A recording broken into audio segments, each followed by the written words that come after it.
Alright, let's get started. Hello everybody, this is Ominous on Responsible Gaming doing a new episode of Ominous Designs. This is episode 131 and look at this over here. I see my banner that is not updated. Boom, it is now. So yeah, 131, it's called Moreless Lands. What does it mean?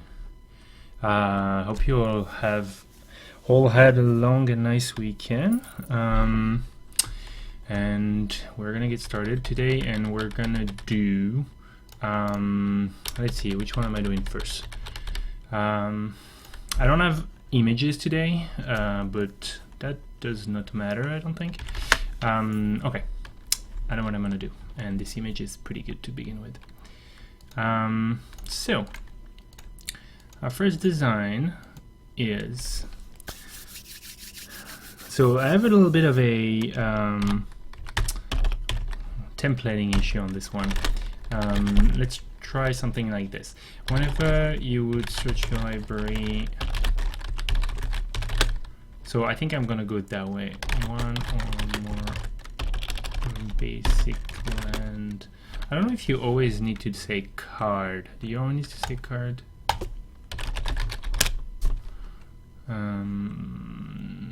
Blank cards. So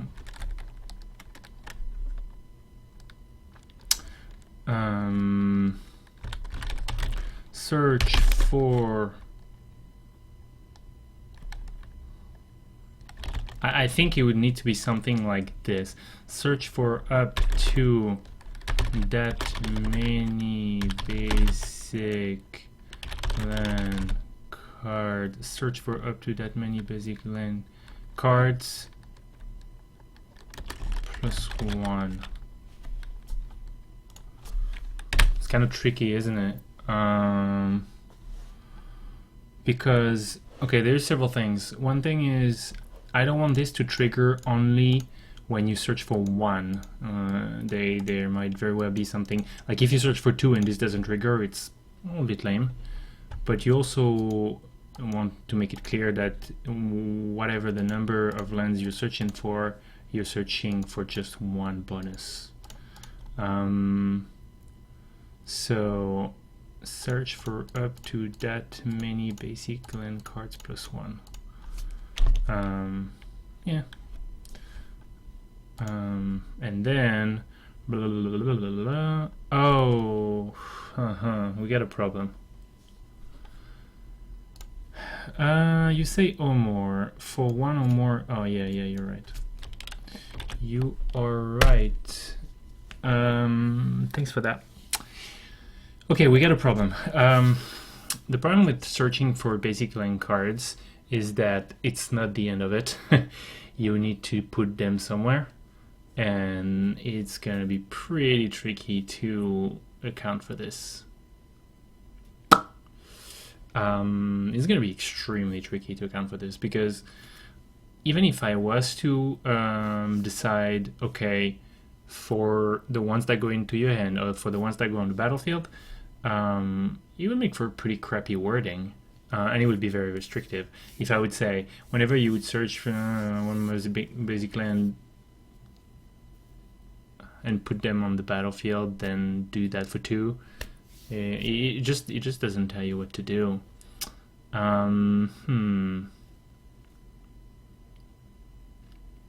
So the only alternative that I had was that there's a couple alternatives. First, this was meant to be a replacement effect. The problem being that we're trying to replace an action that's actually two actions.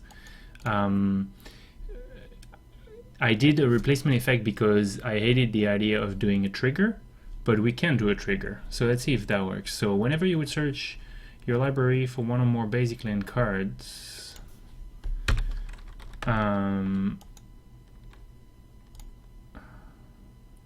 that's annoying to do as a trigger as well, because the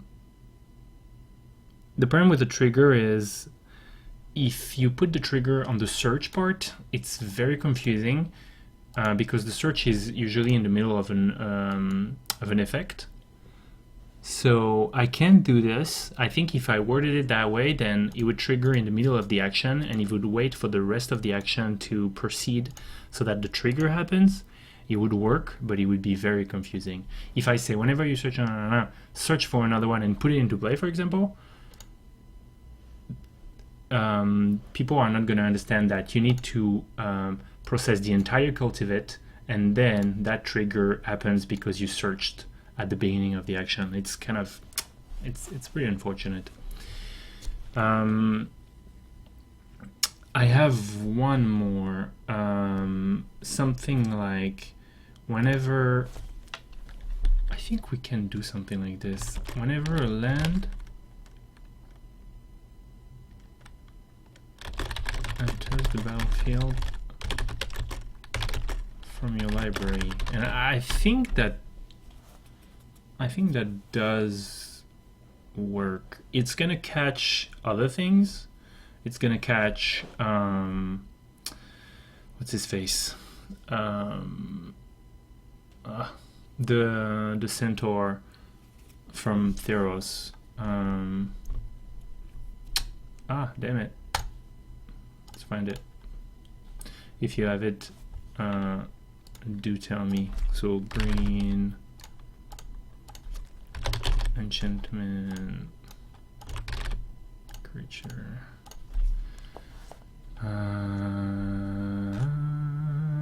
Corsarographics. So I think it would catch Corsarographics because you may play the top card of your library if it's a land card.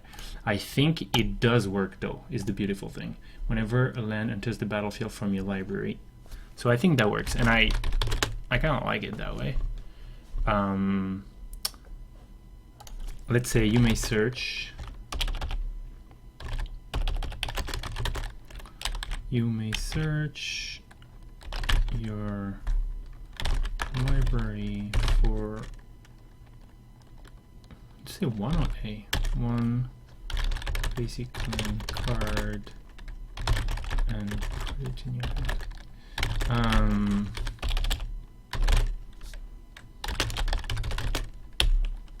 You have to do, if you do,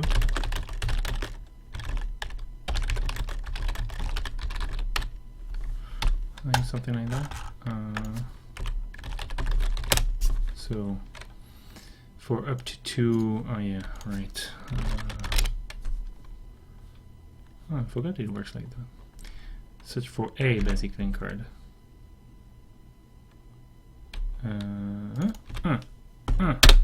So whenever a land enters the battlefield from your library, you may search your library. It's a bit of an annoying repetition, but yeah, I just can't really get around it. For a basic land card and put it in your hand. If you do, shuffle library. Yeah, you know, it works. It's functional. So now there is a major problem with this. It's pretty nuts with Evolving Wild, fetch lands, etc., etc.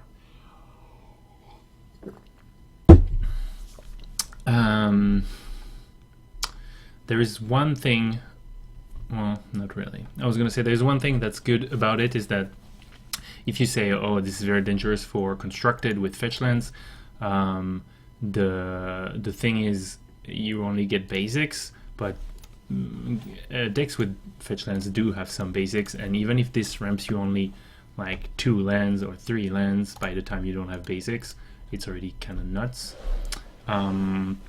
So a couple things. You know, like if you're a Magic making nerd, you like fun interactions, new rules, new designs, etc. You want this card to exist. You want a card that says whenever you manage to fetch a land and put a land into play, you go get another one. So if the answer is, well, this is gonna go onto a casual card, or a weird rare, a limited rare, a commander, etc., etc., so be it. You know, it could be a card like I'm not saying that's what it's going to be, but it could be on a 6/6 for 7. It's just so be it. Now, does it need to be? I do believe that this cannot cost less than like 3 or 4, because like I said, if you start pumping this out for 2, maybe even 3, you're gonna ramp like crazy. You're gonna go fetch lands every turn potentially, and you're gonna get extra lands every turn as well.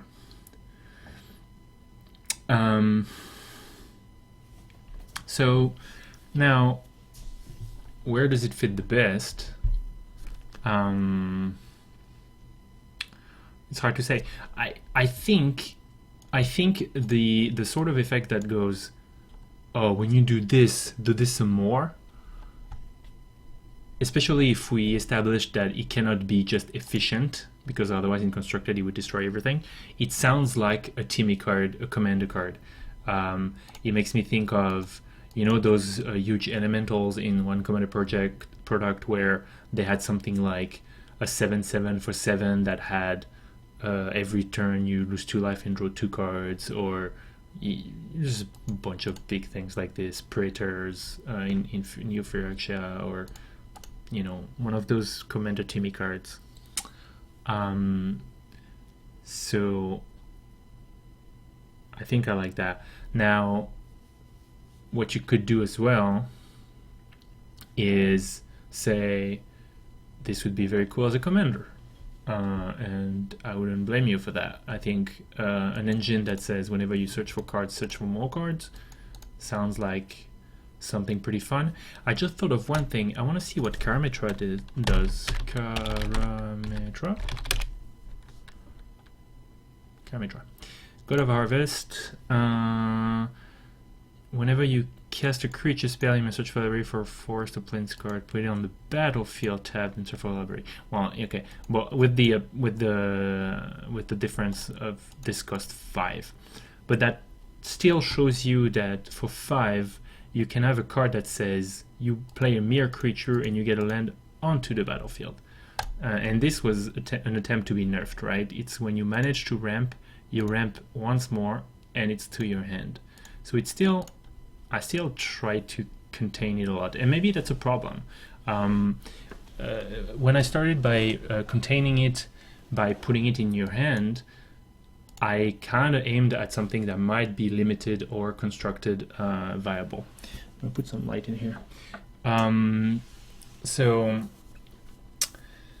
now that we think maybe it's going to be a commander, or maybe even a Timmy card for casual and or commander, maybe it needs to ramp onto the battlefield. Yeah.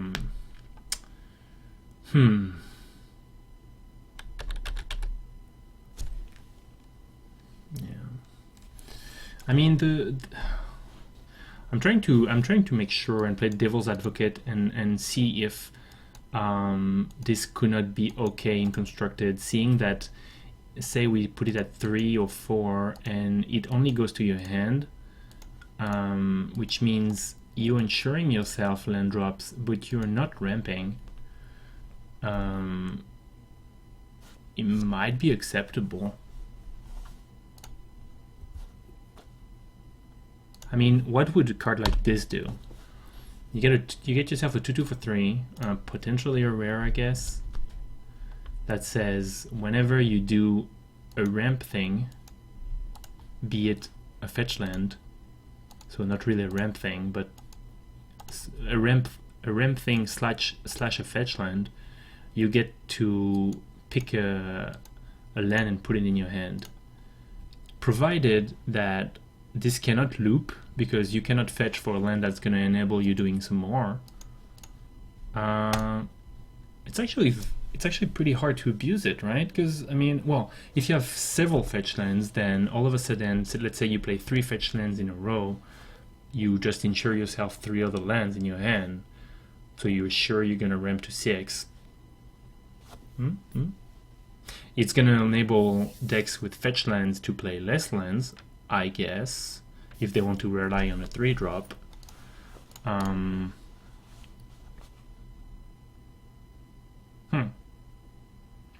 See, that's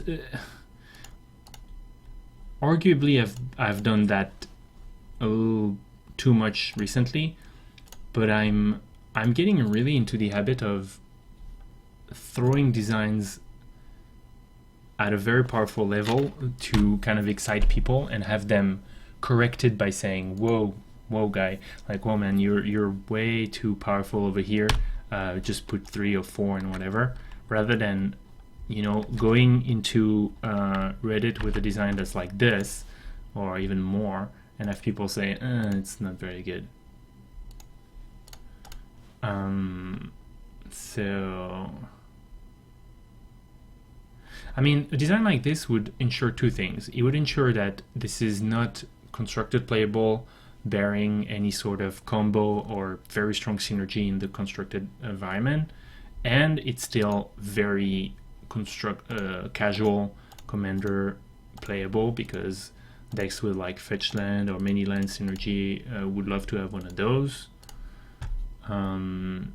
But yeah, I don't know what I want to go for more. Oh, I guess.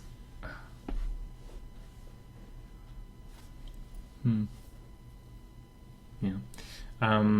Again, I keep always like flipping back between remembering that this only gets lands to your hand. Like, if I wanted to make this exciting, I would need to put a land on the battlefield, I think. Otherwise, you're just stocking your hand with lands.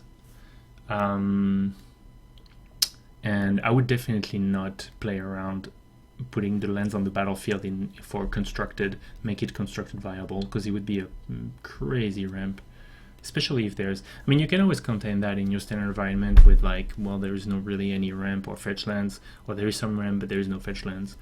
But in modern, etc., it could be dangerous. That being said, again, getting lands to your hand, good on you, I guess.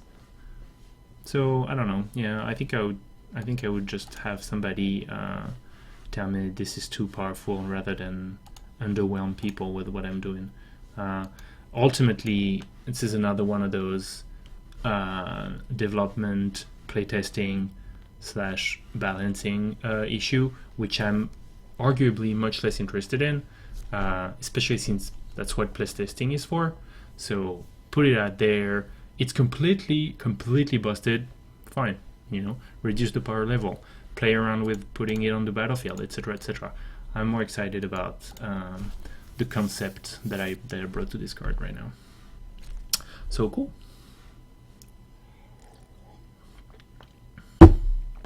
Moving on. So do I have? What kind of colors do I have? It doesn't matter at all, but it just, well, actually it matters for the image because I don't have an image right now. Whatever. Okay, let's just pick one. I'm gonna pick this guy. The card that we're gonna make now, I think, belongs to Simic. Whoops. Simic. And now let's see how it works. I'm gonna refer to Favored Vision because I just want to see at the beginning of each player's end step.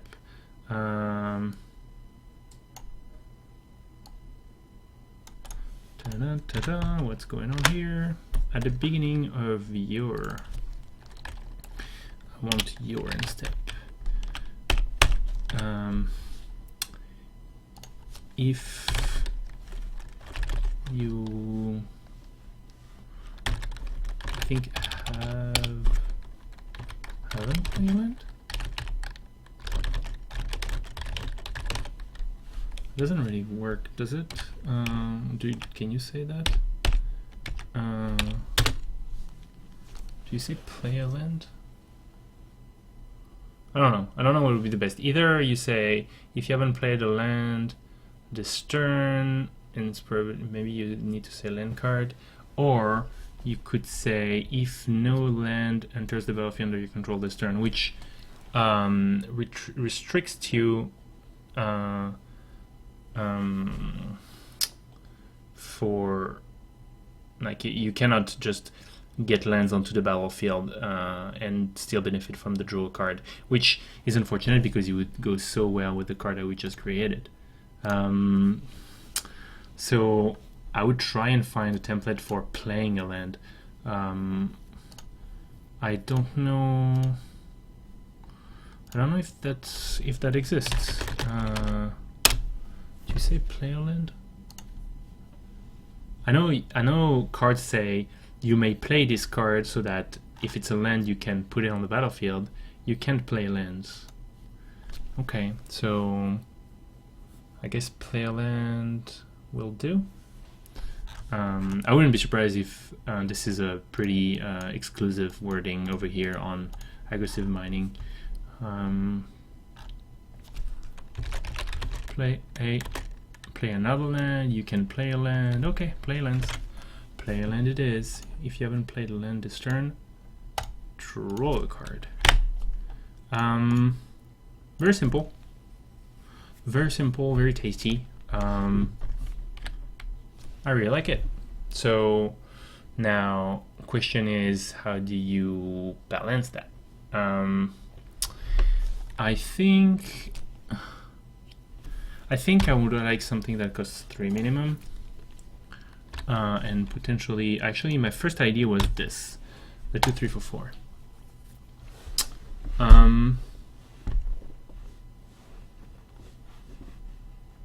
Yeah, I don't know. It feels right, I guess.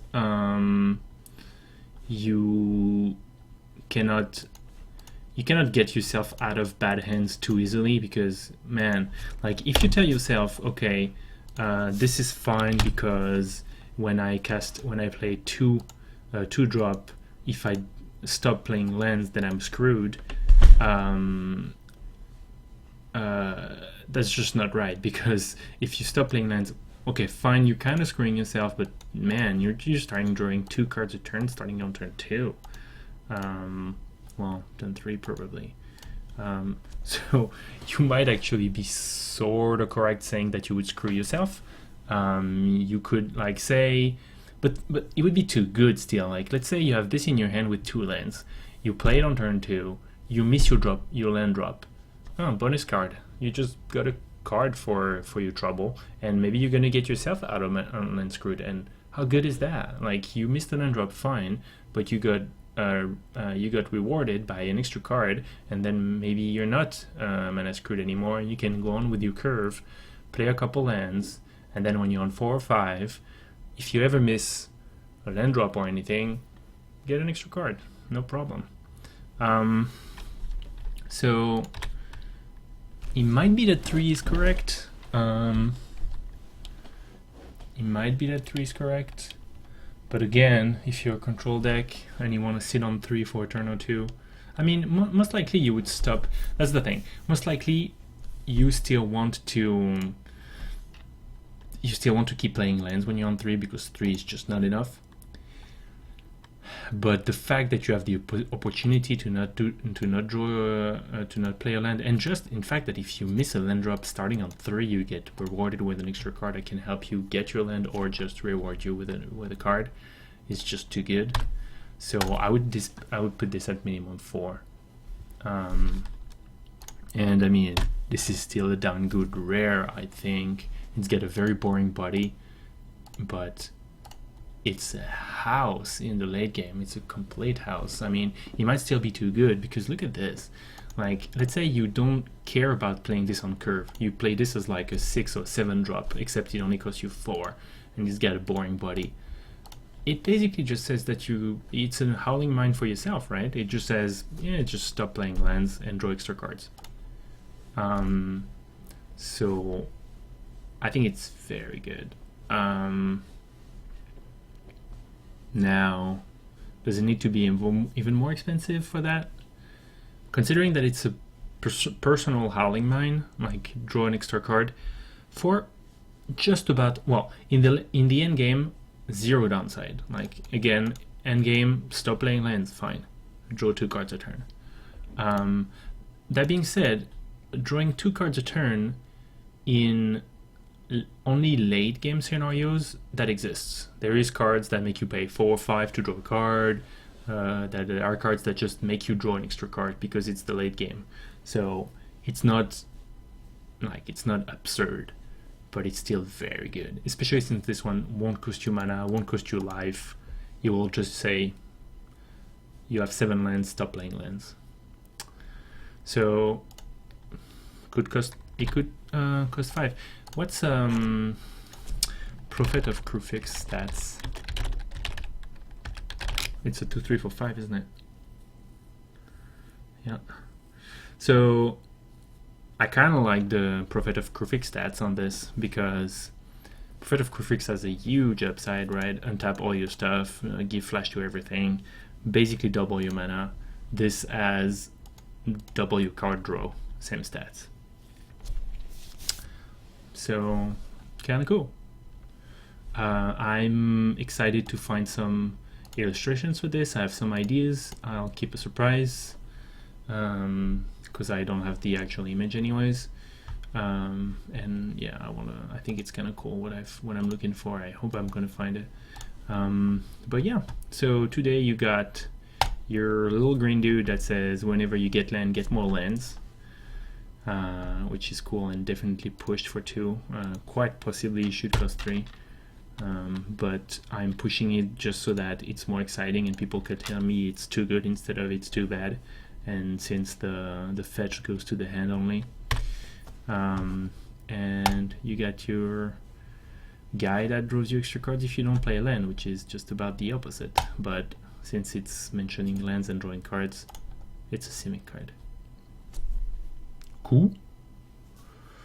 Hope you like it. Those are gonna be your cards for today. Yeah, I'll look for names and illustrations and etc. And we will see those tomorrow in the article. Oh look, I updated my template over here so you can see. Wait, that's the new one, right? No, it's the old one. Oh no, that's not cool. Alright, well, next week we'll have a new template with a link to Reddit, URL to my actual portal. That's www.responsiblegmg.com. You can still like and follow on all of those things: Twitter, YouTube, Twitch, Facebook. They are all the same. They haven't changed. It's just the URL. And Bullseye is actually the URL of the blog that does work still, but you can still find it from the portal of Responsible Gaming. I'm gonna post the article as usual on r/custom magic in one word. This is an amazing subreddit for custom designs. You should check it out. There's a lot of very cool stuff over there. And that's it. This has been a very efficient episode. I'm still thinking of doing different things, various things, potentially try and find a co-host or do some episodes with somebody to discuss some designs. I have a selection of amazing designs as well that I want to kind of review and showcase and discuss. Yeah, plenty of things, but we'll see about that when it happens. My text banner is gone. Boom. This was indeed Ominous Designs number 131, and now it's over. That's just the way it is. It's gonna be 2 more on YouTube and on WordPress and Reddit, etc. And it'll be fantastic. And now it's time to say goodbye and see you next week. See you next week. Goodbye.